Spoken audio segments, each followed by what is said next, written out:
Kana, makita ninyo akong slides? Makita na? Yes, ma'am. Sige, okay. Hapit na tayong balik sa eskwelahan. So, ilan na lang, one more week to go. So, nag-chat si kanang Sharina na ako yesterday no regarding our room assignment. I'm sure na change na po din yung room assignment as well as schedule, no? Na i-changes gamay. But, bisag asa ta nila ibutang, magpadayo na lang ta. Kapuyan ako maghagol, guys, ha? Kung ibutang ta nila sa TAC, mag-laboratory, gyapon ta dito sa TAC. And bahala sila mag-aswat-aswat sa mga equipment na atong gamito, no? Kanang, ana na lang, basta ang atong objective sa klase, ato ang ma-meet mo, na lang na ato ang i-focus. Let's not mind mga minor changes, no? Basta naglisod na sa kayo sila og fit sa mga schedules given sa kanabitang kulang nga classroom. Okay, so sediments in ecology. Sediments in ecology. Unsa inyong nakita sa screen? Unsa rin siya nga image sa imong mind? Unsay mo come up sa imong mind kung makakita ani nga image? Anyone? Sharina, if you are there, kindly acknowledge your classmate again, ha? Ikaw in charge, Ana. If someone wants to participate. Unsa inyong nakita sa inyong screen? Unsa na siya? In relation to our topic na sediments today. Sige, please. Someone is raising, I think, Charina. Si Charina? Wala. Miss. Kinsa na? Good morning, Miss. Good morning. Kinsa na, Charina? Si Gift po. Sige, Your Gift. acknowledge, Gift. Okay, thank you. Yes. Yeah, I can hear you, Gift. Okay. The image on the screen, right? What I see. Yes. See, the story. Unsa ni siya, Gift? Can you describe a bit of kuan? Kanang a bit more elaborate sa image, Gift? Sand story with brackish water. So it's a sand and then in a brackish water. And unsa man ang brown, Gift? It's the soil and with mud and sediment. Oh, yes, no, kanang na ay runoff gikan sa upland. And for sure, atong makita nga ang kaning ubos niya, Gift is right when he mentioned nga it's a brackish kanang water, no, where ang ato ang river, nakanong mana na where river meets the sea, mo na siya ibot pasabot sa brackish. So, kaning nga portion diri, if you can see my scroll, no, mo ni siya diri ang river. And then, tungod sa volume sa tubig, no, nga goes out from the terrestrial, unya, nga ni-drain dito sa river, unya, ipaingon siya diri sa imuhang marine water. Makita sab nimo ang pag-transfer sa soil, no, or sa sediments, gikan sa taas, paingon sa ubos. Okay? So today, ang ato ang storyahan, salamat Gift ha for your sharing. So, ang ato ang storyahan today is more about kanang the definition of sediments, no? Unsa kani mga types of sediments, unsa ka importante ang sediments to the ecosystem. So, let's try to connect that and how we as human beings to contributed to the alteration of several habitats, more specifically the alteration of sediments, no, to different ecological habitats. No, kay naba mo idea nga ginunsaan nato pag-contribute ani, no? So normal days ang river na agyon na siya shape, di ba? Kung makakita ta og river kung kinsay naa pa sa probinsya, no? Ato ang rivers kanang klaro gid kaayo ang iyahang shape. However, if moadto ta sa mga rivers where there are so many human activities, no? that's being done. Say for example, dredging. Another one is quarrying. No, kana siya makita nimo ang pagka-disrupt sa atong riverbed. In fact, makakita ka nga, uy nga naman nga na ay rivers nga too dry. Kakita mo ano, nganong too wide ang mouth sa river. Yung nga nang wala na water. So siguro, kung moadto ta na nga mga locations, muratag, without this knowledge ba about sediments, no, about how those activities impacted negatively the environment, siguro mahappy ta nga uy pwede na dito pwede dito diri magligo-ligo sa gamay lang nga kilid nga naay water, no, kay dry naman kayo, so pwede ko makatabok dito sa layo, but things like that. However, we know nga kanang too wide nga river unya to Silti, for example, to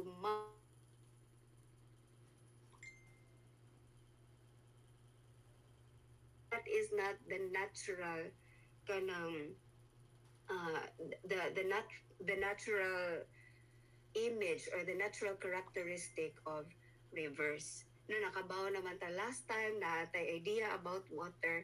Now we will try to connect how kani nga mga sediments play a very important role, no, in different ecosystems that you and I live. Okay? So let us define first, no, before going any further, let us define first what are sediments. So atong topic today, medyo mukros siya sa geology, no? And geology is not so familiar to us, but I will try to discuss it in the light of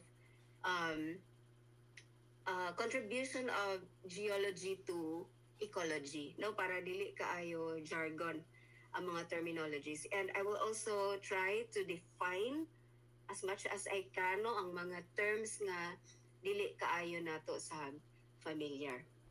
Okay, so what are sediments? The sediments, as I put here, no, sediments are particles of mineral or organic origin that have been transported and deposited by natural agents, no, such as water, wind, or ice. Okay, again, so ang sediments kanang mga combination na siya sa organic as well as inorganic materials nga na-transport, wala lang na-transport, but na-deposit by water, by wind, or ice. So I'd like to emphasize that this mechanism of transportation as well as deposition of sediments are all natural. Okay? And so sediments are not static. Diba? Wala lang na siya nagpundo. They are constantly formed, they are constantly eroded, transported, and deposited in various environments. Okay? So sediments serve as foundation of many habitats. So let us think about this riverbed, no? Let's think about lake bottoms. Kung kinsay nakaadto na og lake, di ba sa ilawom sa lake, naama na siya yung sediments. No, or mga seabeds, kung maligo tag dagat, also na ay mga sediments. And we know that these sediments play influence, no, to water chemistry, to habitat structure, as well as to nutrient cycling. Okay? So kaning image ka na adiri, this is one among the forms, no, of kanang transportation and deposition of sediments by wind, no, kaning naa sa ubos. Ya kaning sa taas, just a diagram, no, showing us where sediments from your terrestrial, no, has been deposited to bodies of water, and the bodies of water is transporting the sediments to other locations. Okay? Tungod kay again, sediments are not static.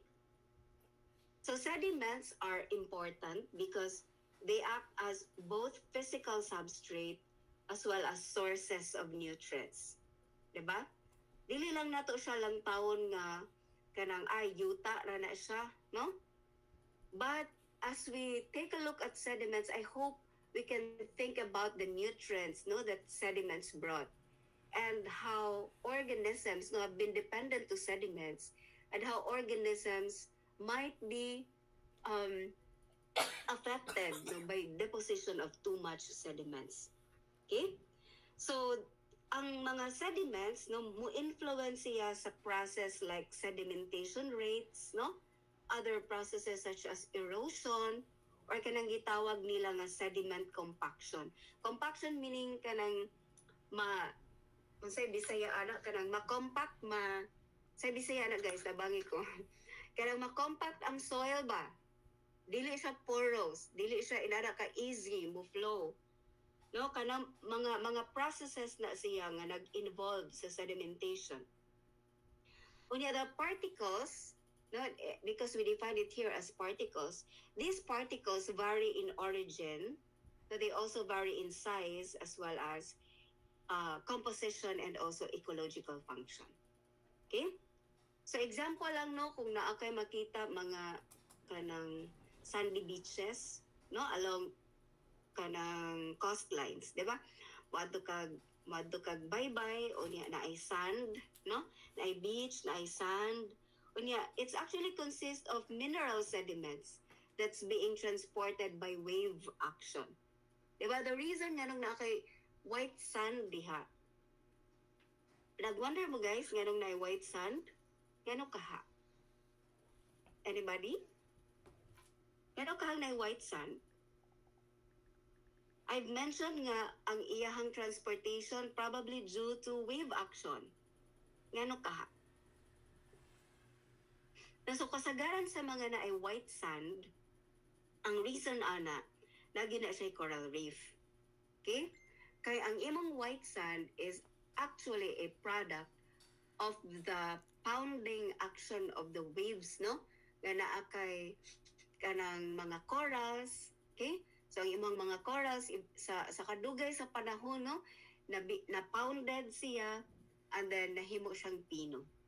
Okay, so that's one among the examples, sandy beaches. Also kanang mga muddy bottoms of lakes or rivers katong giingon ni Gift na nga ay mud man na siya, no? So usually it contain fine particles. Kanang muddy nga mga muddy sediment, muddy types of sediments. Kana sila kasagaran na anay mga fine particles nga mo settle og hinay-hinay. Niya sa iyang pag-settle, it will now create anoxic conditions. Anoxic meaning kanang mo create siya og condition nga wala bitaw walay air nga present and so ang mahitabo niya medyo baho. Di ba ang lapok na ay amoy? Di ba? It's because of that anoxic condition that is also suitable for specific organisms. Kaya di ba ang lake dili man kaayo siya mag-move. So chances kung naay mo abot nga sediment mo settle lang yun na siya sa iyang bed, hinay-hinay, no? Kung ma-observe po nimo kung naa kay sediment ihulog nimo sa isa ka container, unya ang imong container kay wala man na siya nag-move, di ba? Ang water, container with water I mean. So pag imo siya ibutang diha, dili siya mag-move. So ang natural niya nga tendency is to go down slowly, no? Initially mo create some turbidity sa tubig, but eventually mo clear up siya. Kaya pag clear up niya mo settle siya sa ubos. Okay? Kung dugay na kayo nga settlement, that's when anoxic condition appear, no? So that is so true sa mga ecosystems like lakes, no, like mangroves. Tingala ka kung muddy gari kay kung lapokon kayo na adyoy baho, no, ang clay. Tungod na siya sa type of sediment nga sa iyang ka-fine mo settle na lang gid siya slowly. Alright? Unya na yung mga organisms nga mo thrive sa iyang type of sediment. Diba kung muddy nga sediment, kanang it doesn't mean na there's no life on it. Diba? Naasab gihapon mo thrive nga life sa if ang imong ecosystem does not require a muddy substrate, pero tungod kay gibuhat somewhere else unya naging muddy na siya, it can also result to a negative condition, which I will be talking more about later. Okay, so I hope nakuha ninyo ang concept no nga ingon ana ka importante ang sediments tungod kay they act as both physical substrate and sources of nutrients. Okay? So, do you have any question for this slide so far? Nakakita na mo ingon ani? Wala kay ta diri no? Wala kayo ta diri. But then in countries nakusog kayo ang wind, o niya grabe ka porous no ang ilang sediments, ang mga fine particles no can also be transported by wind no murag ingon ani. So sa desert ilan ang tawagon og sandstorm, transfer gihapon ang sediments, and then it will settle from one location to a different location. Okay, so let me move to this slide if you don't have any question. Importance of sediments in ecosystem. So we know that sediments are vital no, to the ecosystem's functioning as well as the ecosystem's health. Okay, so they provide habitats, diba? For a wide range of organisms. Example, benthic organisms or benthic invertebrates in particular. They can also be a home to algae and microorganisms.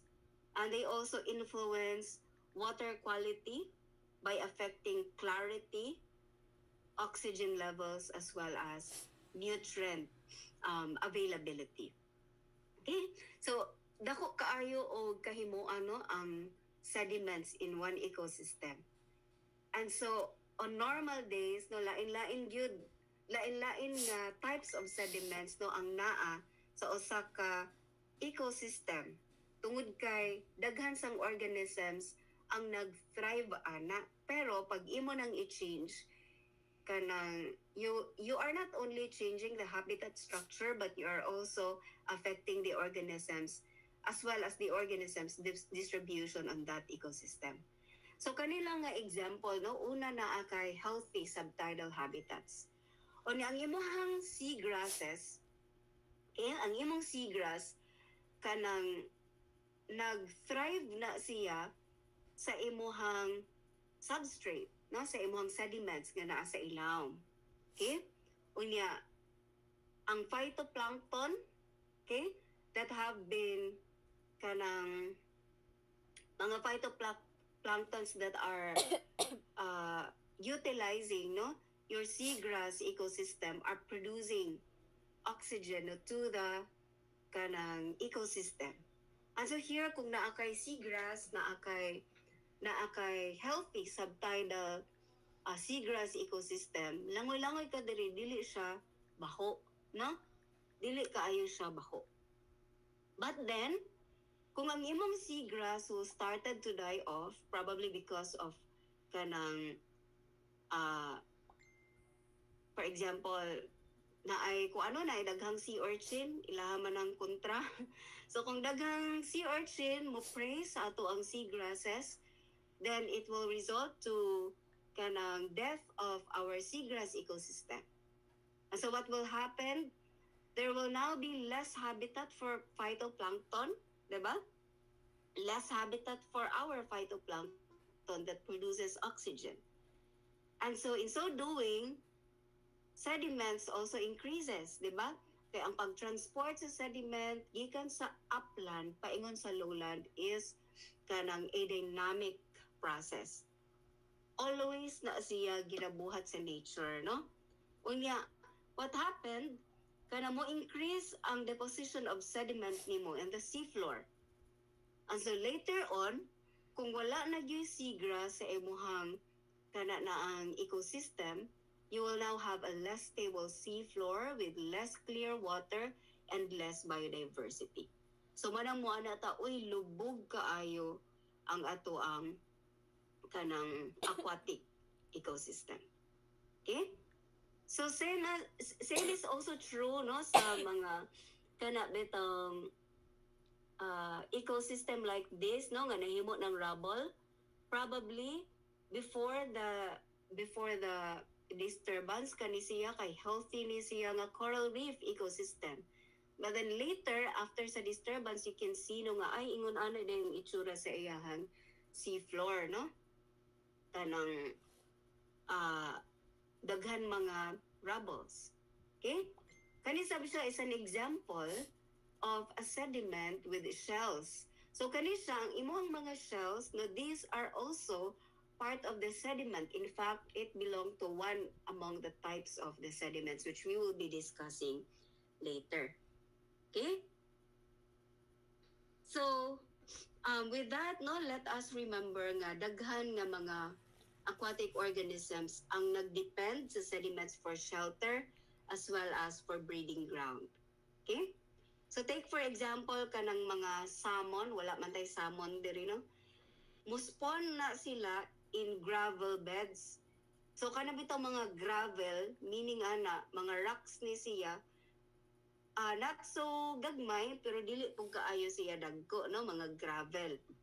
Unya, ang reason nga ning importante ang gravel, di ba? Tungod kay it provide oxygenation as well as protection. So, sa katong group of salmon species gaganahan didto mo spawn. Dito sila mo release sa ilahang eggs, no? And dito sa i-fertilize. Okay?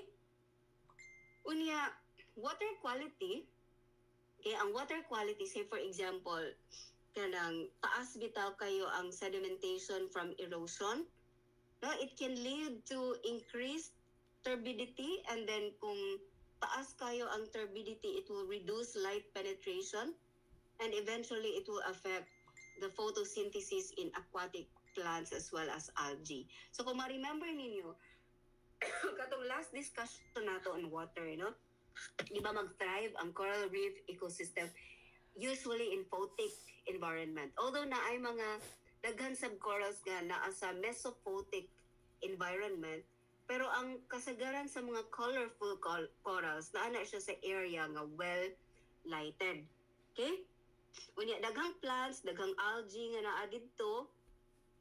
Pero kung taas kayo ang sedimentation, it will now increase the turbidity and it will reduce light penetration in your aquatic ecosystem. Okay? And same is true sa biodiversity, no? The sediment characteristics determine which species can thrive, no, on that kanang ecosystem. For example, kanang mga worms, no? Kung moadto ta sa terrestrial, tabok-tabok lang tagay sa terrestrial and aquatic. So kung moadto ka sa terrestrial, ang mga worms mo prefer na sila og soft, muddy sediments, no? While ang uban pod ganahan sila nga mas coarser ang ilahang substrates. Okay? The point that I'd like to emphasize is that the sediment characteristics are the one that determines which species can thrive, no, in that kanang ecosystem. Okay? So in polluted rivers, what will happen? No, kung polluted gani ang rivers, sediment bound contaminants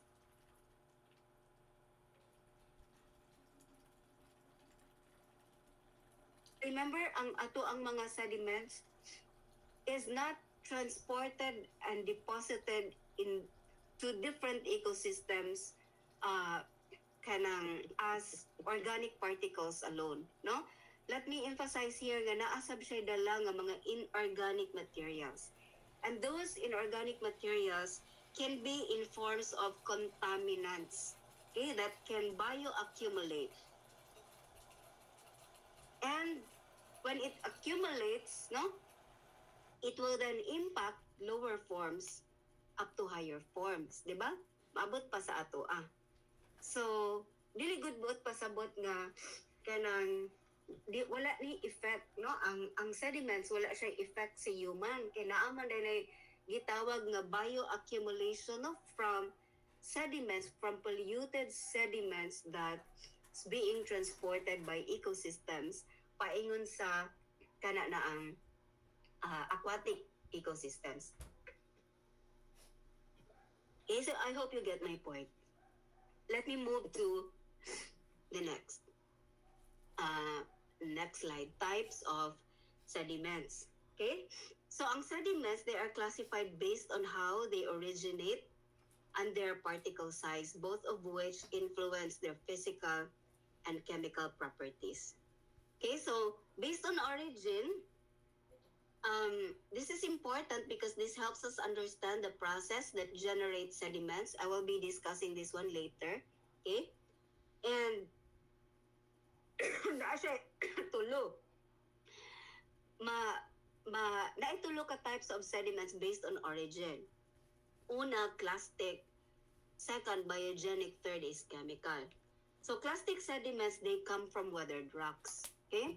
So, clastic sediment. Kung makadungog ito ani nga term, we should remember nga this comes from weathered rocks. Okay? Si biogenic sediments originate from biological activity. Okay? So ang plastic rock, ang plastic type, no, pwede na siya kanang mga river sand, okay? River sand, unya, kanang ang biogenic pwede siya mga shell fragments, no, katong shells nga akong ipakita ninyo ganina, niya slowly mabuak-buak to siya. Ang coral rubbles, no, after coral fragmentation, mabuak to siya by the pounding action of the wave.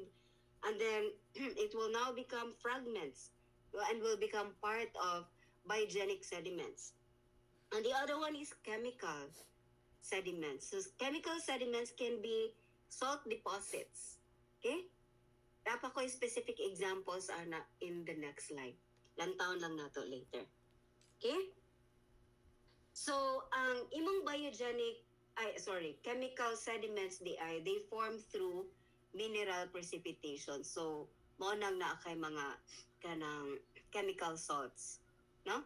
Nga mahimo siyang part sa sediment. And then based on particle size, this is also important because this helps us determine sediment behavior. So, ang mga fine particles, say for example kaning clay, no, it hold more nutrients but can clog gills or reduce ecosystem. Okay? So ang clay, daghan siya nutrients. Okay? Nga ma-contain or ma-retain.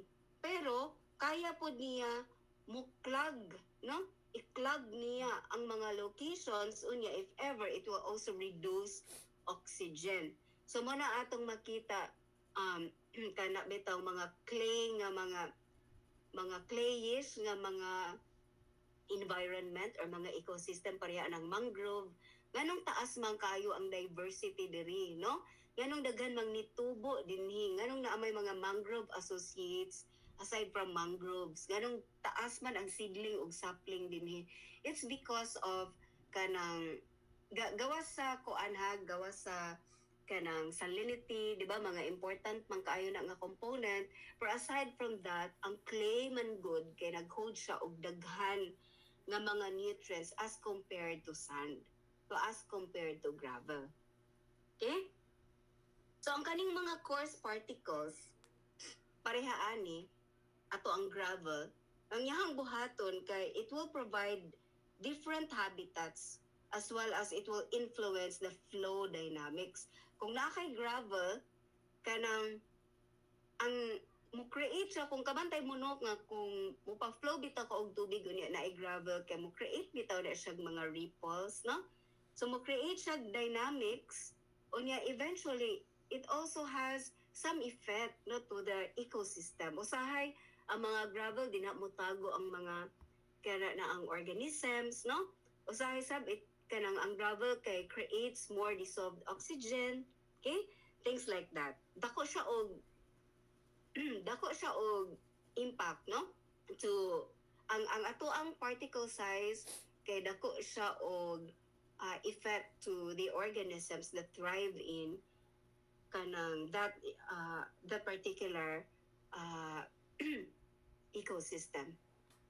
So let me talk about this diagram. Kani siya is a simplified representation of the rock cycle. Okay, so if you can still recall kaning magma, no, sa ato ang lower years, no, na ay magma. So we know nga ang magma is the hottest portion na that's being kanang located at the center of the earth. Ingon ana ba atong understanding? And then from magma, it now creates three different types of rocks. You have igneous rocks, you have sedimentary rocks, and then you have metamorphic rocks. But let us try to understand this cycle, this rock cycle, by following the arrows nga naa diri. So example, ang magma, no? Kung mabugnaw ang magma, it will now create an igneous rock. Okay? But if mumelt ang magma, it will create metamorphic rock. Okay? And then, kung ang imong igneous rock will uplift, okay? Kaya mao man ay, di ba, mga plate tectonics, if you can remember, kaya nga mga concept, no? Kung ma-uplift siya, it will now be subject to weathering and erosion. Sa imong igneous rock, kanang will be uplifted and to some extent became part, no, of kanang the surfaces, the earth's surfaces. It will also be subjected to natural processes such as weathering and erosion. Kunya kani si weathering and erosion, no, will now cause the deposition of the sediments to the ocean and to terrestrial kanang ecosystems, no, as part of the continent. And then those that are being deposited, no, to these ecosystems, they are now called sediments.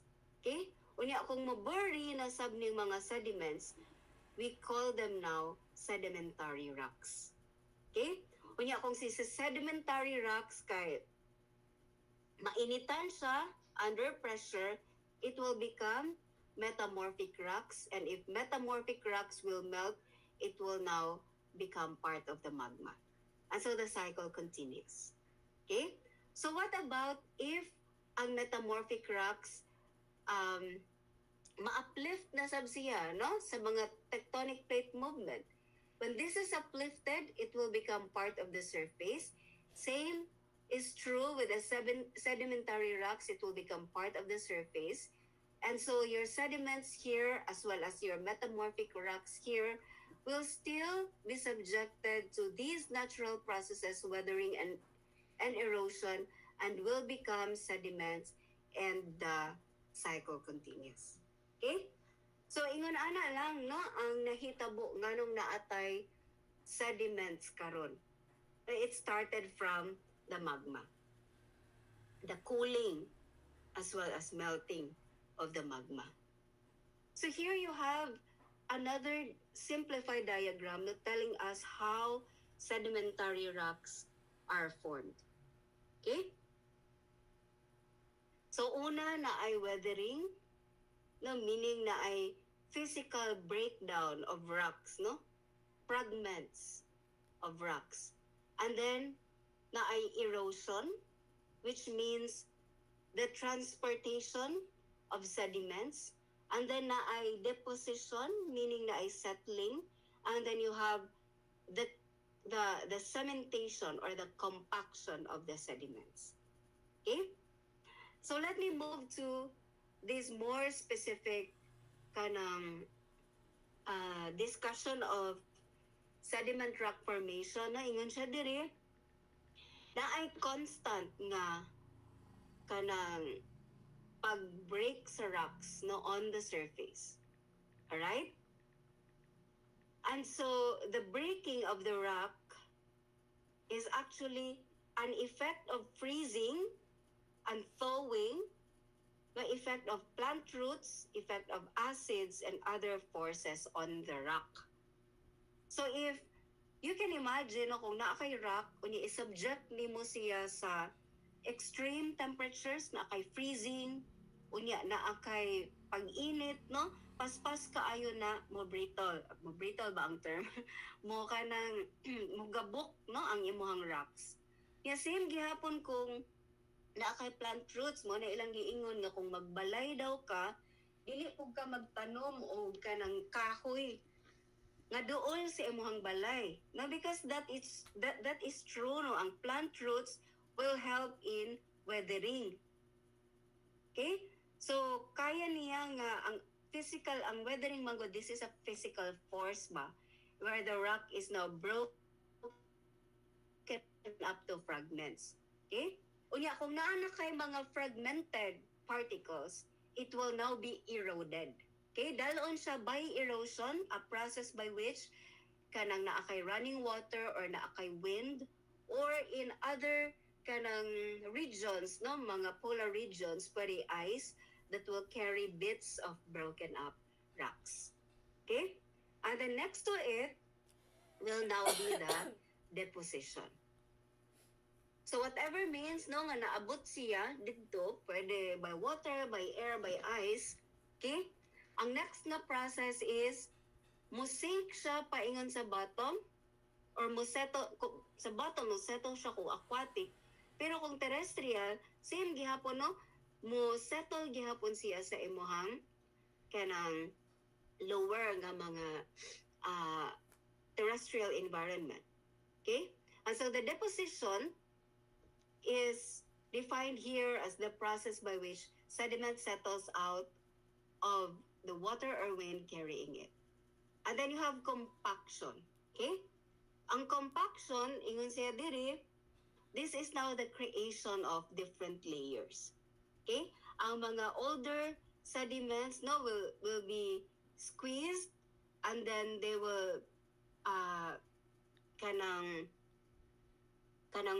tungod kay na i-weight ba ang new layers, no, mas-squeeze sila pa ilawom. So ang naa sa ibabaw will now be new sediments, or ilang tawagon na mga young soil, okay, as compared to one that is being compacted. So ang katong naa sa ilawom mo, ito gitawag nila nga old soil. Okay? Na ay young, na ay old.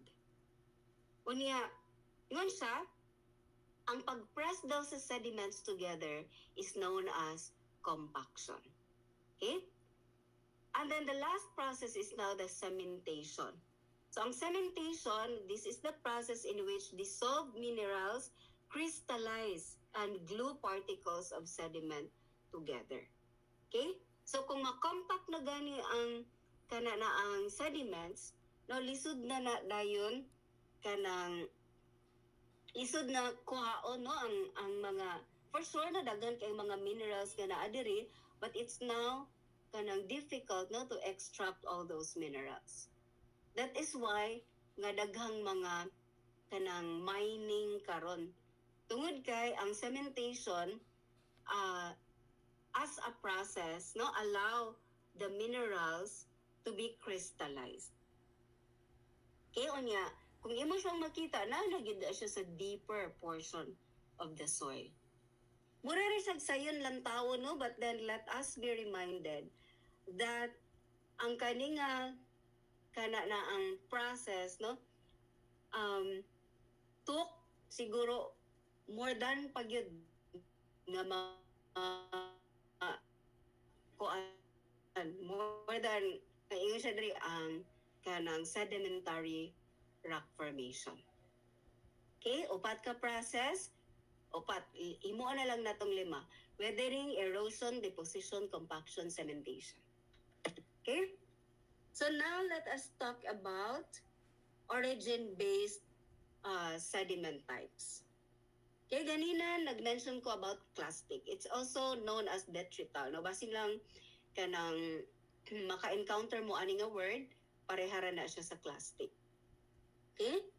So again, these are particles that are broken off from rocks through physical and chemical weathering. And then the transport is by water, wind, or ice, and their size vary from clay to gravel. Okay? And then you have the biogenic. So these are sediments that are composed of biological materials. Example, shells, skeletons, coral fragments, and biogenic sediments are common in marine environments, where organisms like, for example, the mollusks, kailan matag mollusk, no, mga shells, as well as corals, build the calcium carbonate structures. Okay? Example na lang kato akong gihata ganina nga white sand of tropical beaches no that are kanang that we enjoyed oftenly. Okay? Unya ang mahitabo man ana kay naay consistent nga pag-crush sa mga shells, sa mga fragmented corals. Okay? And then eventually it will become part of the white sand. And then you have chemical.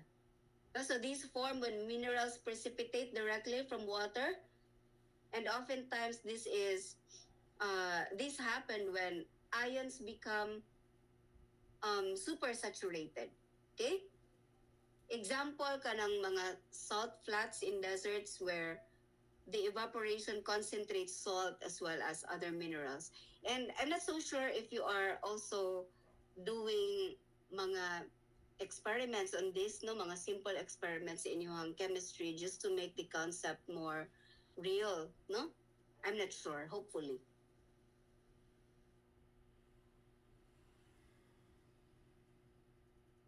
Not influences the chemical composition, the density, as well as the reactivity of the sediments. Okay? Biogenic sediments often contribute to carbonate reef structures as well as sediment accretion. Okay? So kung imong lantawon diri, mao ni mga examples no sa kuan, origin-based type sediment, naa kay clastic no, makita nato mga sandstone, chemical could be the limestone. Unya daghan baya kay ni sa Cebu no, and gypsum ang limestone in particular. And then organic sediment type, organic meaning biogenic, okay? So pwede siya coal, no? Pwede po siya chalk, no? These are formed by accumulation or accumulation of animal or plant debris in terrestrial environment. Okay? And then you also have particle size classification. Ikani siya ang iyang influence ani dito sa behavior sa sediment as well as dito sa interaction sa sediment to organisms. Okay? So kanus ata makaingon nga clay na siya, silt na siya, sand or gravel. So naagyud siya particle size classification, and these are no the particle size classification. So this one is an example of a mesh no na mo sieve nga kanang imo lang ibutang imong soil diri and then i-shake nimo na siya pagikan sa taas magkagamay ang sieve up until you will get a kanang lain-lain nga mga particle size. Okay? This in itself no is a very good kanang thesis no lahi-lahi nga mga particle size classification. And this is easy to do baya guys. Dili kayo siya lisod. Okay? So ang mga clay kasagaran kay fine kayo na siya unya ang iyang surface area kay high. Unya daghan siyang ma-retain nga nutrients as well as water. However, ang clay sab mo reduce siya sa oxygen diffusion and so that's why it will create anoxic conditions. Okay? And then ang silt naman, silt is slightly larger than your clay. Okay? It retains nutrients but it allows better oxygen flow than the clay. Okay? So, while ang sand, no, ang sand kay well-drained ni siya, kung naakay sand, magbutang ka og water, ma-filter dayon nimong water. Maunang sa atong mga aquarium kasagaran atong gamiton kay sand. Right? Because ang sand nga particle size give us a kana betong performance no nga well draining siya. Therefore it provides good habitat for burrowing invertebrates as well as mga fish spawning. Okay, so kasagaran marine environment nato naa siya sand. Sand gyud ang iyahang primary component. And then you have the gravel, no? So ang gravel also, or in general, this is coarse, no? And it allows fast water flow, less nutrient retention, but it also provide a stable habitat. Okay? So ang sediment size now, sediment particle size rather, no? It has influences on permeability, no? On porosity. Therefore, it affects oxygen and nutrient exchange, and also organisms adapt to specific texture. For example, kaning mga burrow katong akong gi-share nga burrowing worms, no, that prefer fine sediments. Okay? So I hope now we have an idea, no, unsa ka importante ang particle size classification. What it meant kung clay siya, kung silt siya, to sand, kung gravel, to organisms. Okay? Sediment composition, as well as characteristics. Una, iyang porosity. Ikaduha, permeability. Third, organic matter. Last, impurities. Okay? So porosity, we define this simply as the volume of pore space in sediments that determines water retention capacity. Again, this is the volume of pore space in sediments that determine water retention capacity. Unsa ka porous ang imuhang sediment. Then you have permeability. So permeability is simply defined as how easily water moves through sediments and how this impacts oxygen supply and sediment stability. Okay? And then you have organic matter content. Organic matter content simply means kung naa kay sediments that is richer in nutrients, no, kung naa kay silt for example, so your sediment has richer nutrients, and so therefore it can now support microbial activity, but it can also lead to hypoxia if decomposition consumes oxygen. So kung daghan sad kay kang dead organic matter din ha, kay daghang sigiglabay, no, basura nga malata, okay, kanang animals nga patay nga malata, okay? So mga organic matter, rich kaayo na sila ang nutrients, makatabang siya sa sediments, but then kanang while it supports microbial activity kay daghang food ang microbes nga kaunon kay organic lagi siya, but later on it can lead also to hypoxia if ang decomposition or most man gyud sa decomposition consumes oxygen. Diba ang microbes man gyud kay kinahanglan man sila og oxygen. Alright? And then you have impurities. So impurities simply are pollutants. So say for example heavy metals. Okay, example of purities could be pesticides, no? Kana sila heavy metals, pesticides, pwede na sila mo bind sa sediments, unya it will now pose ecological risk. Okay? So ato ang lang tawon ang kani nga mga specific examples, no? Naa kay ako sa siyang i-move diri. Before the alteration of your kana na ang physical habitat. Okay? Kaya ingon ani pa siya unya ang sediment, no, naa kay sediment, it will become part of the physical habitat, no? Ang flow sab niya, no? Ang flow alteration can also can also mean sediment deposits to your physical habitat na defining now the characters of your physical habitat. But what will happen kung naay kanang negative nga alteration, no?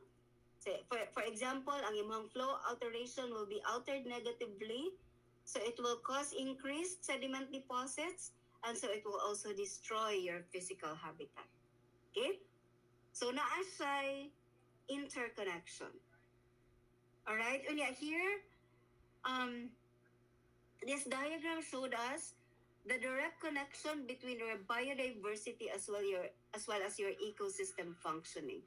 So diri no gipakita ang close kaayo nga relationship between your sediment as well as your food security. Okay, ang soil fertility. So kung nindot ang kung fertile ang soil, na eventually it will increase your biodiversity or it can support kanang growth no of organisms or plants ba karon nga imong ibutang ana nga particular habitat. Any change sa imong landscape configuration could mean positive or negative change sa imong ecosystem. Okay?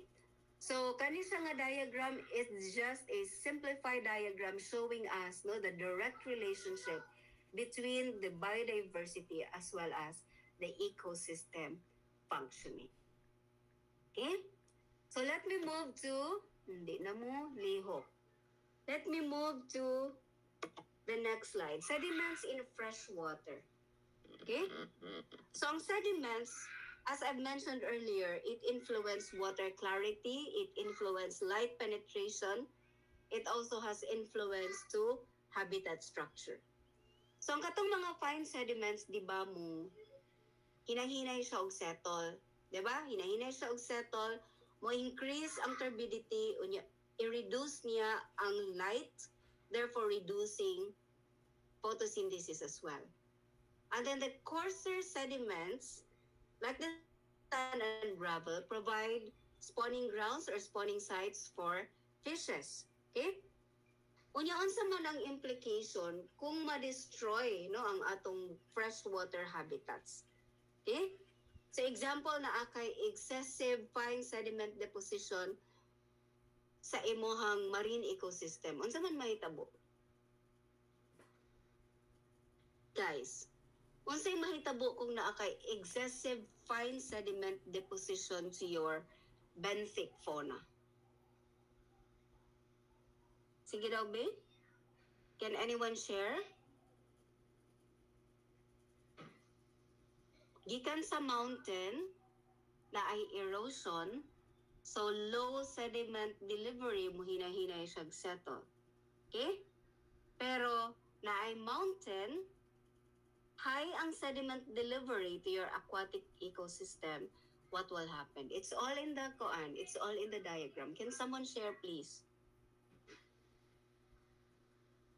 If wala mag-raise sa hand, Sharina, kindly call somebody.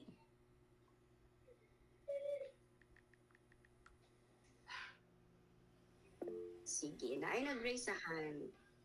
Sige daw, Sharina, please acknowledge. Okay, Benitez, your acknowledge. If mo daghan ang fine sediments nga mo dagan sa fresh water kay mo increase ang turbidity and then mo gamay ang sunlight sa katungan and then what will happen to the benthic organisms? Kanang mga organisms na nagpuyo dinhi na substrates Benitez. Since mas gamay man sila kanang butanganan sa ilahang itlog, then mas gamay sila kanang mga offspring. So you're talking about kaning mga fishes dire no nga nag-spawn. So kung increased ang turbidity, it can result to spawning failure. Okay, so that can be one possibility. But my particular question, what will happen katong mga organisms nga naa diri sa ubos kanang dili makalutaw, kanang dili mobile. Mobile siya pero naa ra gyud siya diri. Unsa may mahitabo?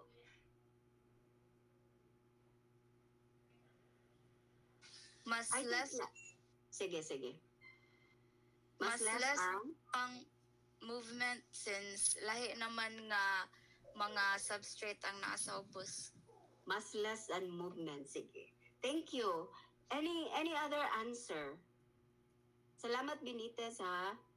Any other answer? Kinsa na? Your acknowledge, Miss Villacorga. Sige daw. Kuan miss, if ever ang katong naa sa benthic zone kay katong mga dili ka move kay murag wala sila oxygen or ma-clog sila kay dili sila ka move. Walay oxygen, no? Pwede na siya if daghan kaayo nga mga silt or clay nga mo cover sa iyahan, no? But before to mawad-an og oxygen, una siguro mahitabo kay mas smoother sa ang imong mga organisms, matabunan man siya, di ba? Una mahitabo is matabunan siya, so mas smoother ang imong organisms.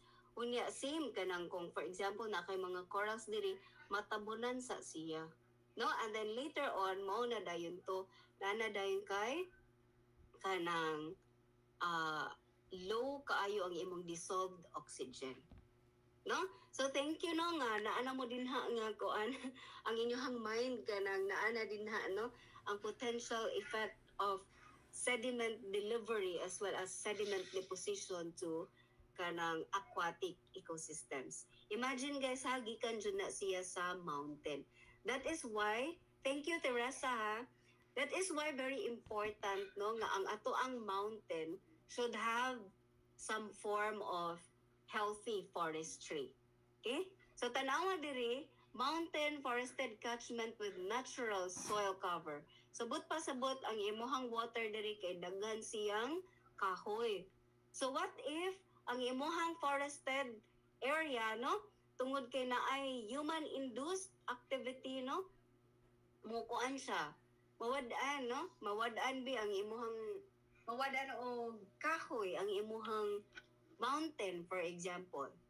So we can just imagine how high no ang sediment load nga pwede i-transport o i-deposit gikan sa mountain paingon sa aquatic ecosystem. Okay? So dako kaayo og effect ang illegal logging. Okay? So thank you guys. Let me move to sediments in kanang marine environment. Okay, so marine environment supports diverse communities including coral reefs as well as benthic invertebrates. So kabauta nga ang ato ang coral reefs form the foundation no, of the biogenic sediments. Diba? Ang reason nga nang naatay biogenic sediments is because of, is because of kanang coral reefs as well as katong mga fragmented shells, diba?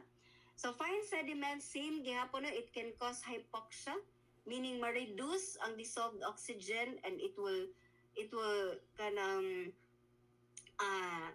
it will also lose no, it will also decrease the chances no of organisms in the marine environment nga mo survive sa tungod kay reduce man ilang oxygen unya dependent sila didto. Okay? Unya ang mga sediment disturbances no for sure has an effect to benthic communities. So example lang no ang kanang sige natong mabatian bitaw nga Great Barrier Reef no, siguro nakabasa mo many articles about it. Si Great Barrier Reef nag-rely na siya sa calcium carbonate sediments no for its structure. Para naa kay Great Barrier Reef din na kay wide kaayo nga area din na naka-rely na siya sa production of kanang calcium carbonate sediments. Okay? And also no kung imong tan-awon ni nga kana na ang structure, tan-awon nimo diri ang imong coral cover no, tan-awon nimo siya diri kay nag-start na siya og bleach no, naanay mga white portions although naapay na retain nga mga colors diri from the attachment of the zooxanthellae, but kung imo siyang lantawon nga daghan kay independent nga mga organisms diri, mga reef fishes. Pero kung mawa na ni siya eventually no because of disturbances, we can also see collapse no of our marine ecosystem. Okay? Unya kung mawala na gani, mamatay na ning atong mga coral polyps diri, mahitabo mag-start na dayon og invade ang mga algae, no? Mo ano siya, mo daghan siya, mo compete siya sa nutrients nga available diri kay gamay na lang man ang mga nutrients. So eventually you will lose your coral ecosystem. Ingon na ang kanang connection no sa mga activities na ato ang gibuhat gikan sa upland paingon sa ubos.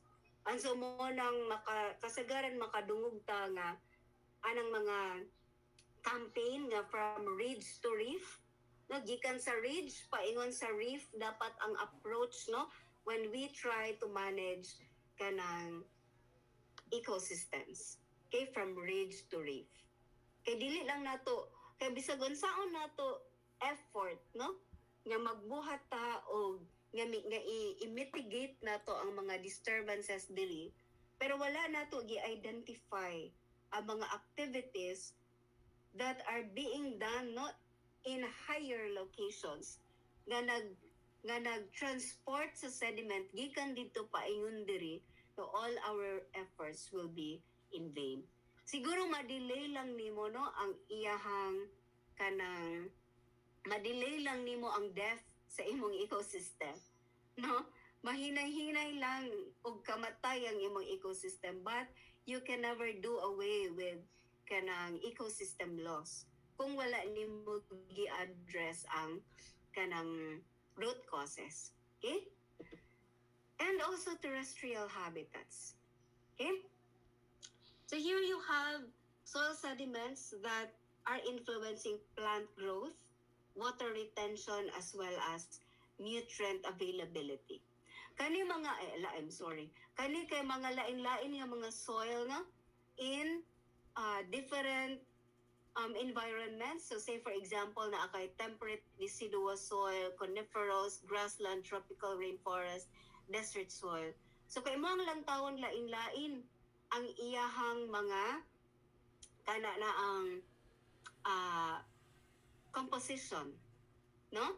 So imong tanawon diri ang lain-lain nga mga forest kay lahin-lain ang nutrients, no, nga naa sa iyaha. So like for the desert, ang iyang humus gamay ra kaayo, tan-awan ninyo guys.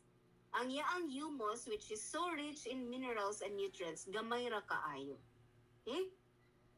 And then in tropical rainforest soil, makita nimo nga ang organic matter dali siya ma-decompose tungod sa kainit, 'di ba? Kung ang high temperature, it will hasten chemical reactions. So that's what we learn in our chemistry. But then in relation to biology, we know that ang init will now aid in fast decomposition, 'di ba? So kung paspas ang decomposition, paspas sab ang nutrient recycling. Okay? And so here you now have layers, no, na ay portions dira nga acidic imong soil, okay? Ang topmost portion din na kay kanang healthy imong soil, no? It's full with organic matter. And then sa ubos niya, no, na ay mga minerals, okay? That's being mixed with clay before you will have your parent material. Okay? And what about imong grassland soil? Nga naman kung sa grassland, ang biodiversity nga ihang masupport, nganong dili man kaayo niya kaya ang kahoy. Okay? Nga naman sa tropical rainforest, dinha ka makakitag tag-as kaayong kahoy. Pero nganong sa grassland, wala man kayo ingon ana nga tree diversity. That is also because of the sediment composition. Kung imong tanawon dinhi, baga kaayo ang iyahang alkaline dark soil that is rich in humus. Daghan na po kaayo siya og humus, but then ang ubos niya, ang clay niya as well as calcium, ubos kaayo ba, gamay kaayo nga dili pud siya enough nga mo support og stable ecosystem. Kay di ba kung ang imong humus kay kani siya kay soft mangug kay ni siya, rich ni siya, no? Pero soft siya ba, easily eroded. Okay? As compared kung naa kay kanang parts of your soil that is mixed with clay, so medyo compact siya. So it can now support kanang higher or bigger kanang plant organisms that have higher biomass. So siya, paspas mo tubo, di jud mawadaan og grasses, no? Because kasagaran sa grassland kay thick, alkaline, dark, rich in humus. Okay? Pero ang kasagaran mo tubo, grass ra gid siya. No, ginagmay nga kahoy. Yeah, di pa jud kahoy, shrubs ra pa gid na kasagaran. Okay? And then you have coniferous forest where as you can see na ay mga layers, no? na dinha kanang thick acidic organic debris. Unya, next to it is light colored acidic, and then ay humus, iron, aluminum, and then you have parent material. And so for this particular forest soil type, kanang pili ra sab kaayo nga mga selective ra pod kaayo siya sa species nga mo thrive. Okay? Ang temperate, kasagaran ani niya sa temperate deciduous soil, kanang mogod ni siya ang rich kaayo og kanang nutrient content. Okay? Naa kay forest litter, di ba? Forest litter meaning ang sa temperate manggod kay, di ba, na ay fall. So, mo na nga time nga mga hurot tanan ang ilang mga dahon, so they call it forest litter. So eventually, ang forest litter kay ma-deposit pa man to siya, no? Mabutang pa na siya sa ubos kay winter pa baya. Okay? And so, ang imong forest litter will daw be mixed with humus, no, as well as minerals, and then eventually na ay silt and loam soil, and then naa sa ubos ang yang clay soil minerals. So that is why in areas that are temperate, no, na in regions that are temperate, kasagaran gud nila fertile ilahang soil because of this condition, no, na ay saon kay mag-fall man sa ilaha, no? Inyang tanan nga forest litter mo mix pa to sa nabilin nga humus. Unya ma-preserve sa siya gamay kay winter pagod. Nya mag-summer paspas na sa bang recycling niya, no? O decay na sad siya, paspas ang recycling, so dili gid mahurot o gamit sa kahoy ang or sa any plant, no, dili gid mahurot ang nutrients nga iyahang na try o process, no, sa iyahang ecosystem. Okay? Unya, ang kaning image diri sa PICAS, I am just trying you to imagine, no, what it will be like kung ang imuha ganing kung ang imuhang soil sediment kay kung ang imuhang ecosystem kay na ay disturbance, so nag-try ka og plant diri, eventually mahurot gyud imong tanom, di pa ka harvest, or kanang kusog kayo ang tubig, no, na ay erosion, it will now expose, no, the layers of your soil. Okay? So just giving us an idea, no, of how deeply connected ang ato ang sediments to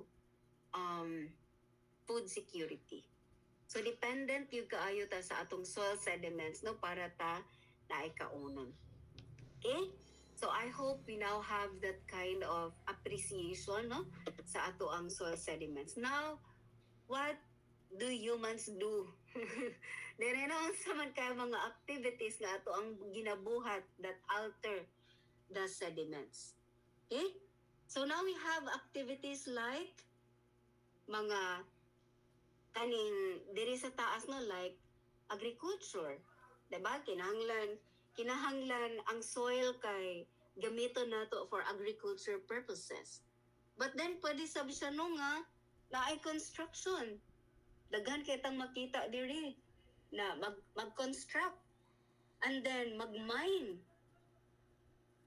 for different minerals, no, mag-mine ka. And so when you do that, you disturb the sediments. So kinsay tagiya og mining diri, guys? Ingnay mong mama. Ayaw na pagmina unless you can do it sustainably. Okay? Which rarely ang Philippines wala jud tawo na niya nahimo, no, ang kanang responsible mining. So layo pa kay ta para mahimuan na. Now there are so many lessons about responsible mining in countries like Australia, no, because we need also minerals to continue some sort of kanang quality life. Pero kanang kinahanglan lagi unta responsible mining. Yang Pilipinas daghan biatang deposits, 'di ba? As you can see here, no, sa mga structures, no, sa soil, naa diri dapita ang mga iron, ang mga aluminum compounds, ang uban na gold, na nickel, no, naa diri dapita ang mga minerals. And so kinahanglan siya minahon para makuha. And so because of some of these human activities, the sediments are now being altered. Okay? So unsa pa man gawa sa mining, no, and gawa sa agriculture, kasagaran kani nga mga activities gyud, it will result to kanang it will always result to increased erosion and sediment load. Okay? So ang pollution, example magmina ka no, mo gamit biya kag mga chemicals. So the pollution are now absorbed onto sediments. Absorb meaning mo join siya no dito sa sediments, and now it can enter food chains, okay, affecting organisms and affecting us as well. Alright?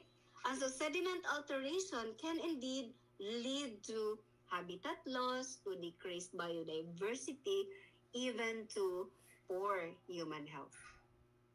Okay?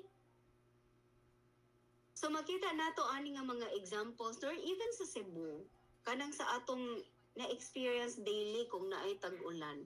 No, di ba naigitawag ta nga urban runoff?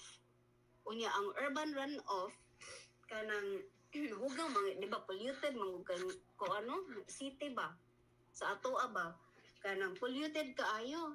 Unya, what happened, kay mag-ulan gani, kay di ba, sediments can be transported by kuan, kanang water, no? And then it can also be kanang ang mga pesticides or mga chemicals or pollutants mo join siya sa transported sediments. Unya kay daghan man kahit ang pollutants kay urban ecosystem ba yata, no? Unya pag flow na dayon sa kuan water, i-appeal na dayon ang pollutants, unya ni absorb na dayon dito sa sediments that are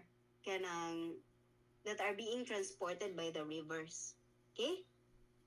Unya, for example, sab kanang deforestation, mutol og kahoy. It also accelerates erosion.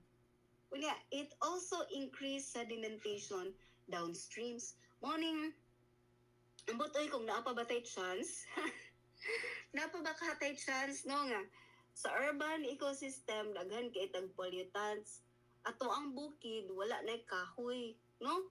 So kamo kung mananom mo, di ba guys, sige mong tree planting. Ayun na sa pananom taon sa ubos. Uy, at balay na punta sa taas, no? Balay na punta sa kuan kay ng mountainous area. Okay? Because kanang ang deforestation kanang maka-kuan gyud siya, maka-increase siya sa sedimentation downstream. Okay, so the concept that I'd like you to understand here is dili bot pasabot, dili nato gamiton ang land. Diba? Dili bot pasabot nga sige wala na lang jud tay buhaton sa sediments. Magsige na lang jud tag kuan kanang preserve or conserve. No, it's not like that. But sustainable land management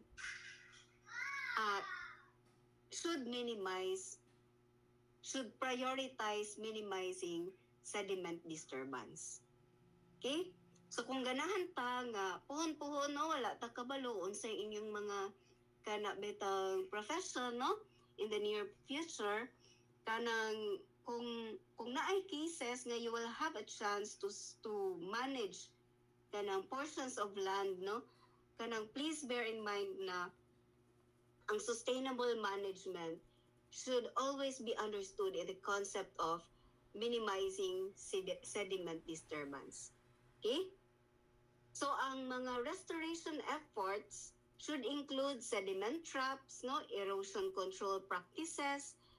Kay kon baya daghan baya karon nga para bitaw maka-function ang mga companies ba, makapadayon sila operate, kinahanglan na nila og environmental scientist no as part of their team. So kanang mga ingon ana mao na mo take care kasagaran sa ilang social component na okay kanang magkuan ta, mag-tree planting ta, kanang mo sponsor ta og mga kanang mga activities sa barangay no, mga things like that, mga gitawag nato nga social responsibility no, nga naagyud dapat sa usa ka company prior sa mo operate kay ingon ana man gid na siya. Unya ang mga restoration efforts makadepende na siya kung kinsa ang person no nga naa dinha. Pero ang problem lang sad kung ang person nga ilang gibutang kay dili sa kanang environmental bio no pareha sa inyo. Nang butangan sab nila og kuan be, for example butangan po nila engineer be, ang buhaton na magsige ra gyud feeding program no. Things like that.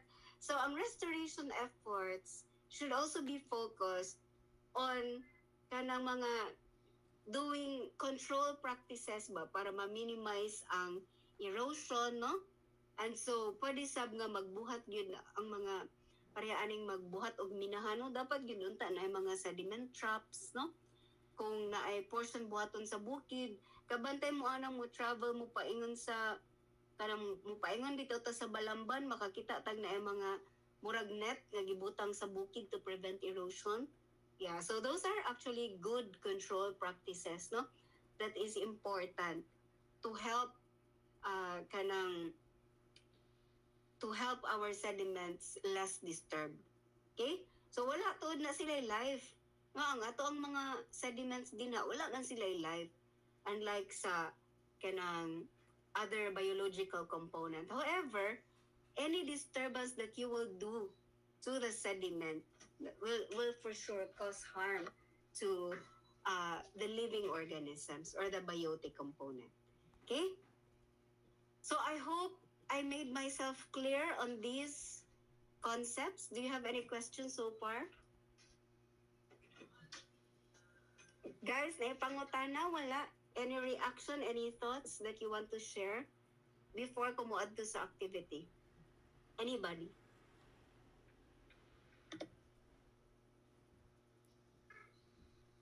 Ako rin naibalik og share. Tanaw sa ubalik ninyo, kadit lang. Wala na akong slide, no?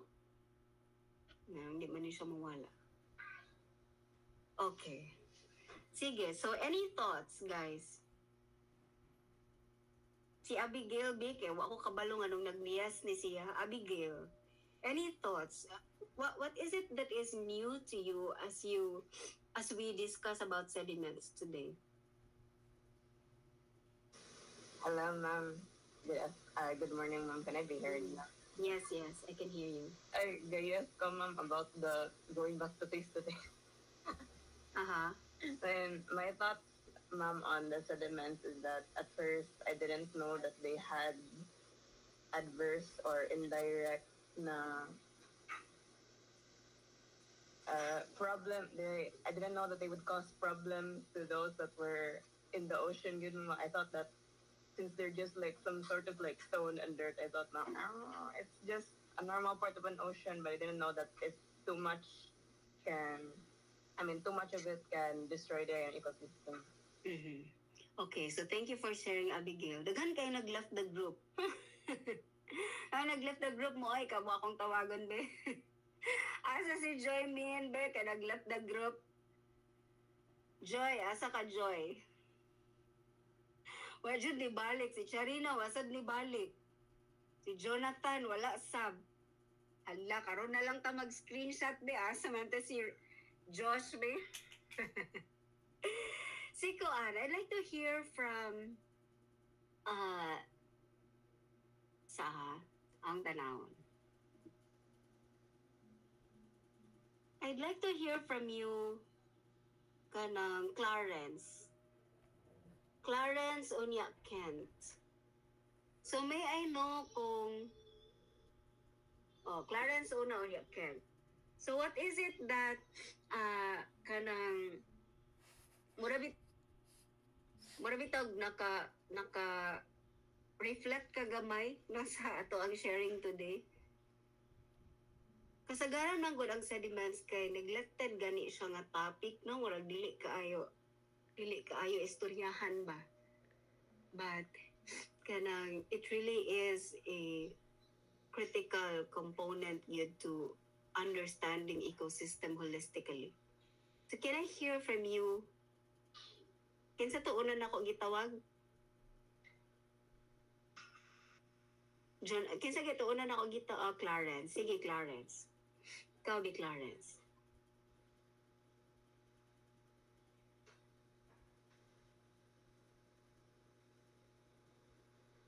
Uy, nga no, mag-type man sa answer si Cars. Uy.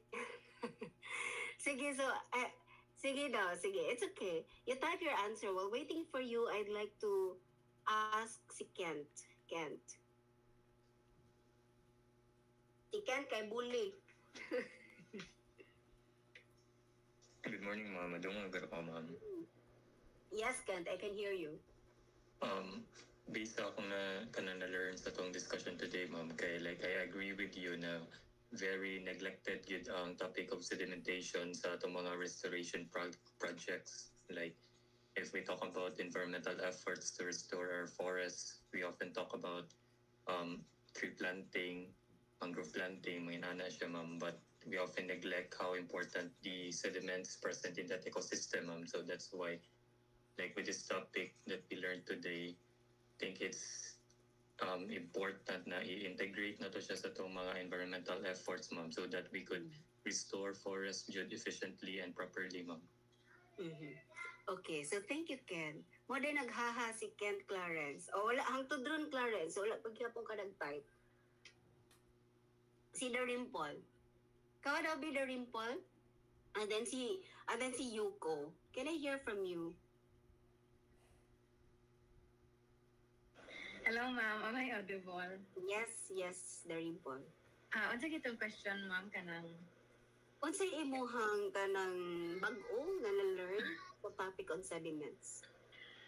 mag-uno na learn, ma'am, kay kanang actually nasa takoy question, ma'am, pero ang ako asang na learn kay kanang ang white sand, ma'am, ba kay interesting kaayo kay gikan di siya sa kanang sa mga kanang corals, di ba to, ma'am, kanang mga mollusk, and di ba sila to ang mga kanang mga nice shells, and then abin ako ang kanang mga white sand, ma'am, kay kanang kuan kay, ma'am, kay basta na murag ang ako lang na kuno makay katuging Dolomite Beach siya. Sa Manila Bay. Kaya abi na og kanang ingana gyud ang white sand kanang kuan na siya, ma'am, pag i-deploy ra gani. Mga kag Dolomite. Kanang nasa ko'y question, ma'am, kanang napod ko'y nahibaw-an nga black sand, ma'am, basta katong Hawaii bato siya, ma'am, kay mo ask ko, ma'am, where does kanang black sand come from ma'am, if kanang ang kay di ba calcium carbonate mo biya na ang kanang nagpa-white sa kanang shells or mga skeletons sa corals and mollusks ko, ma'am. Oo. Kasagaran ang mga black sand, even sa Philippines, naamantay ka na bitong black sand. We had an experience sa katong amo ang masteral, dinibitaw sa Aklan, doon sa Boracay, na Rimple. And to everyone, guys, lampod tayo black sand, no, dinhi sa Pilipinas. Unya, kasagaran, makuha na siya by means of quarrying. Okay, so daghang mga investors, no, that will quarry black sand kay mahal na kayo sila. Unya, kasagaran nagikan na siya sa mga volcanic na mga activities. Okay? Unya, kasagaran na siya ang iyahang kanang composition bitaw kay gikan siya sa minerals and rocks. Okay? Unya, naay lain-lain nga mga klase sa kanang minerals and rocks. The primary component is the basalt. No, unya kana siya kay very rich in iron as well as magnesium. Okay? So kung naa gani kay kung naa ka sa area nga kana betang pareha aning sa ganang na volcano Darimple, pinatubo ba? Yes, ma'am. So if you can just imagine, no, na ay volcano, unya pag mo erupt na siya, di ba kay naamay lava, no? So naay lava, and then over time, ang kana nga mga small particles, to, kung ma-cool down na siya, kanang ma-deposit na siya in form of black sand. So ingon ana ka dugay, no, ang ingon ana kadugay ang process bitaw nga nahimo siyang black sand, nahimo siyang white sand. No, it takes millions of years na ay heating. If you can recall kato bitang rock cycle Darimple. So you have magma, di ba? It's heating of kanang some portions no dito sa core sa earth. Mura po siyang ingon ana nga concept nga na ay cooling after sa heating sa lava. Heating sa lava. Init man yun na siya, no? So pag mubugnaw na siya, mahimo na siyang minerals. Unya, later on, ma-deposit na siya. Okay? Unya, kanang for the longest time, no, kung ma-deposit na siya, mahimo siyang black sand para makuha siya, i-quarry siya. So we have I hope I answered your question kanang Darimple. Yes, ma'am. Thank you, ma'am. Sige. So si Clarence na siya gitype. Ingon siya, sediments helps build fertile soil for farming and support aquatic habitats maintaining healthy ecosystems. So mao ni iyang na-learn for today, no? It helps build fertile soil. No? But kanang also naaman po yung mga forms of sediments, no, that are less rich in nutrients, no, as I've mentioned earlier. I hope kanang you get to appreciate also mga other types. Kay although ang katong gi-mention ni Clarence ba to? Clarence. Oo, ang iyang gi-mention siguro for the case of silt, no, or clay, pero naasab gihapon other types of sediments that are equally valuable, no, sa ato ang ecosystem, pero kanang less lang siya of fertility. Okay? So any other thoughts nga ganahan ninyo i-share with us, no, before I go to our koan? Don't be shy, kay pag humanan yan, dili naman ta mag-sharing. Buya naman mo na ko, lapay alas 12. Any other thoughts? Yes, Yuko. Sa ako apod, ma'am, kay ang akong na-learn kay same po siya sa karon pa sa ko kabaw nga ang sediments di ay kay mo play di siya big role and pwede din siya ma-pollutant. So katong gingon nimo, ma'am, nga when too much ang sediment kay mapunta siya sa river o lakes kay mohimo siyang pollutant and mo i-cloud ni ang water tas mo block siya sunlight. Tas kani siya kay makaharm siya sa fish by clogging their gills then malisod sila makakitag food and katong imong giingon, ma'am, nga smoother niya ang habitat niya so ma-destroy ang spawning grounds sa fish. Dayon ang katong ma'am, kanang ang grasslands kay wala kayo sila kanang trees kay di sila ka-support sa biomass sa trees na mostly mga grass ang naa kay ang composition sa soil kay ang mas daghan og humus sa taas tas di pareha siya sa composition sa naa sa makasupport sa trees, ma'am. Okay. So thank you, Yuko, no, pwede na ta mag-quiz, Yuko. Salamat, no, kay daghan mong learning today, no. I'm happy that you are listening to me and I'm happy also that you tried to kanang take note, no? I'm sure nag-take note mo kay gipangyaw-yaw ra to nako. Si Gift ka ha, si Gift. Gift. Any thoughts, Gift? Gift, are you still there? Napaka si Gift. Nada si Gift, oh. Hello, Gift. Asa ka ni si Gift, ni kaon pa siguro ni. Sige, anyway guys, so thank you so much for your sharing. Unless otherwise, napaganahan mo share before I move on to kanang the case study na pa? Wala na. Sige, so balik ko share sa ako ang screen. Okay.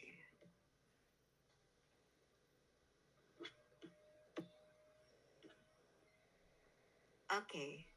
So naay journal article nga ako ang i-upload later. Kunya, this will be your guide questions. No, I understand nga wala pa kaayo mo nasanay og basa og journal article. And even if nasanay mo og basa og journal article, I'd like to take nga kana bitong unsa na kanang naghinahinay pa lang, no, naghinahinay pa lang ta sa ato ang pace, no, on kanang loving kanang journal reading. No? Pero mao gid akong i-encourage sa inyo nga guys, if makaya sa inyong time, bisag usa ka journal article every week ang inyong buhaton. No, lisod man gud siya sabton pagsugod pero later on kung maanad na mo, sayo na lang. That will be very helpful sa inyong thesis.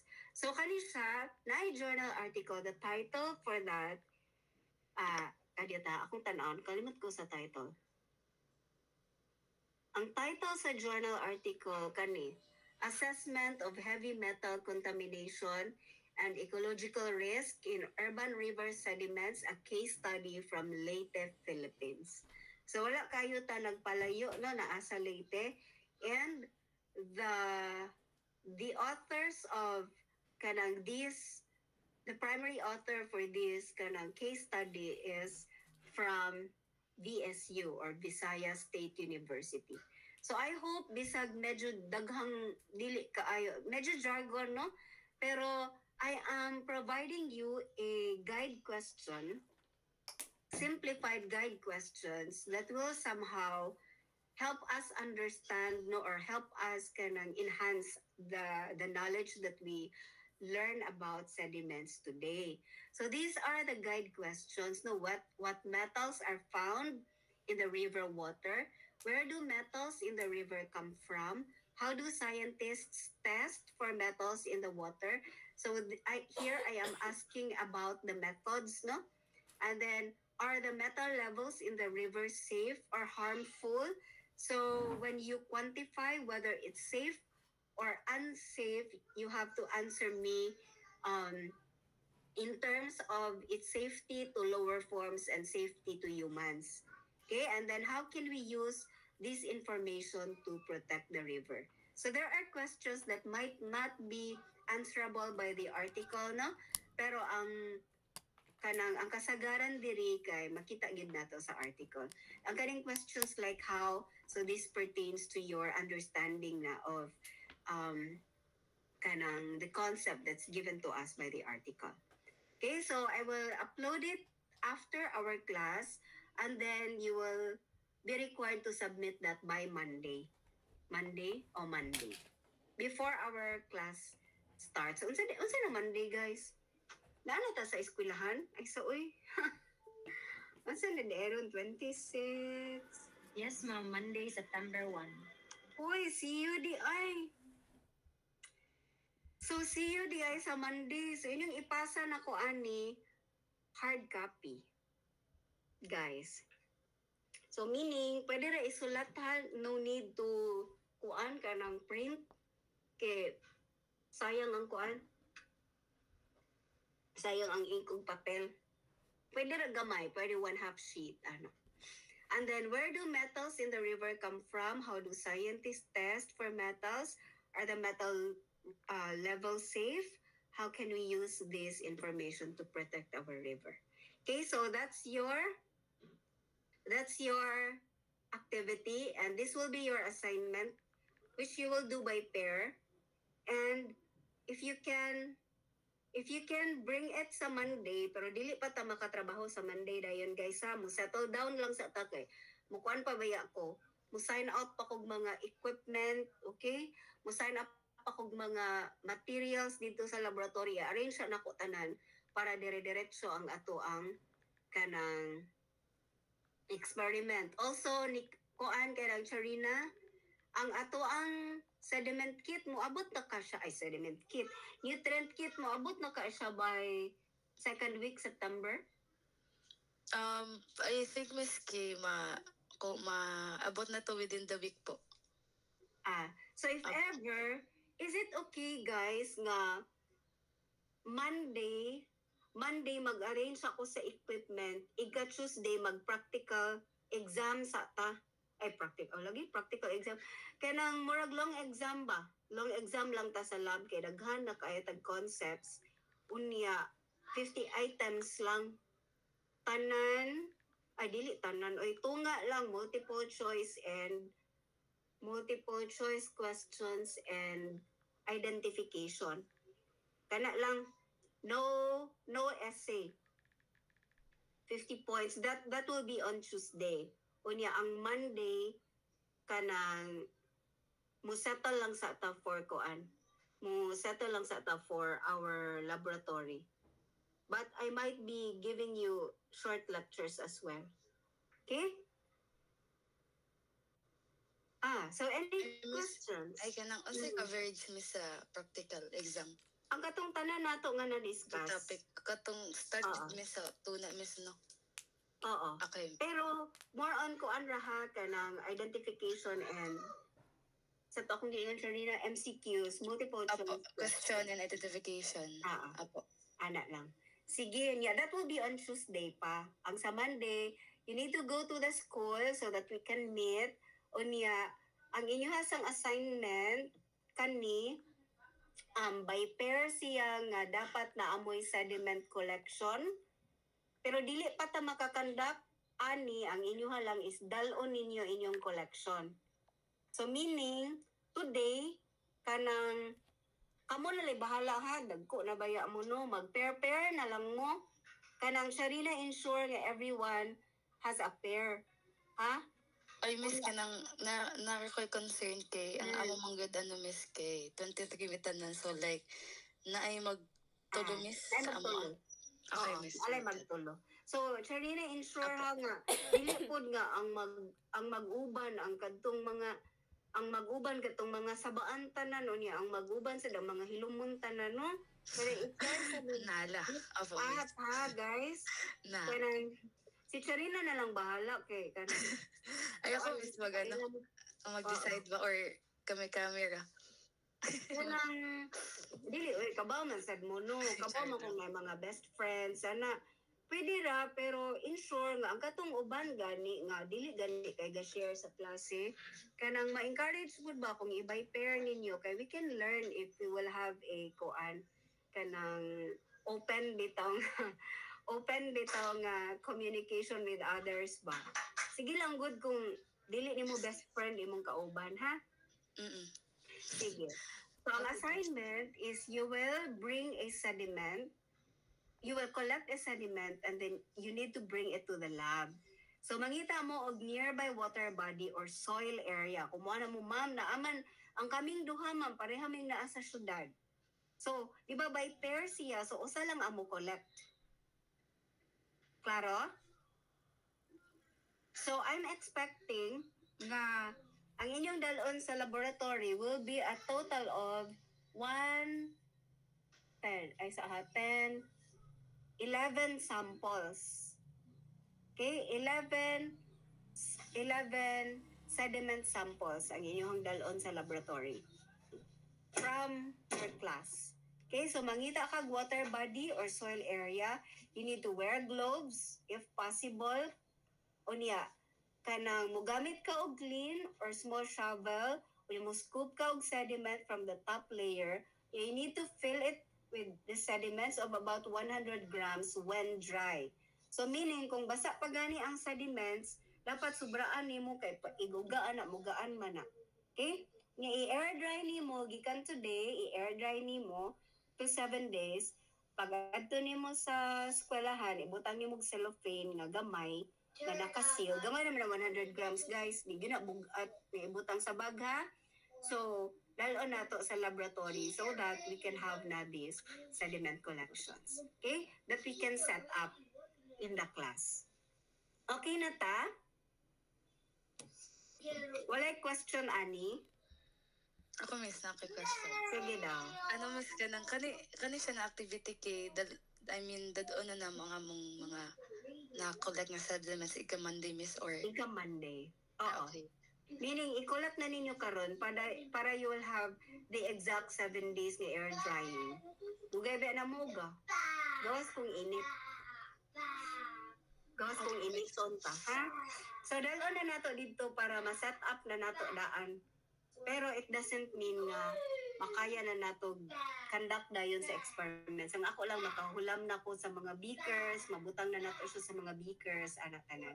And then please label di ay ang inyong sediments that you collected asa dapit ang ecosystem. Okay, inyong ibutang ang ecosystem, ang date of collection, ang time of collection. Okay na? Ang pangalan sa ecosystem, ang date of collection, ang time sa collection. Okay? Sige. So I'm done. Unless you have other questions. Wala akong gi-close. Ako pa man na itong i-PDF, ihatag ninyo. Sige lang, ako lang to i-upload balik. Okay na, guys? I think okay na ka. Wala na ni tingog. Wala ko, miss. Das na lang. Ay. Sige, ang saman. Atong miss ka ng API, dili pa na mo to dadon next week, miss, no? Kung daan na, dalaan na lang. Pwede ba ito madaot? Ay, okay. I-keep ni mo siya, miss, or... Ato siyang ibutang og box, nilita tag box nga para atong butanganan sa ato ang materials. Kaya ganahan ko, Charina, kung asa ta nila ibutang nga room, i-set up na ko ang tanan nga activities para ninyo, para masayo taguman. Yes, miss. Ha? Sige. Apo. Okay, taas-taas naman po tag-discussion, so pwede na ta maka-go-go sa atong lab. Okay? Sige. So I'm done for today. Thank you so much for your time. Josh, I hope you took a screenshot of our attendance. Sige. Okay, bye everyone. Bye, ma'am. Thank you. Thank you,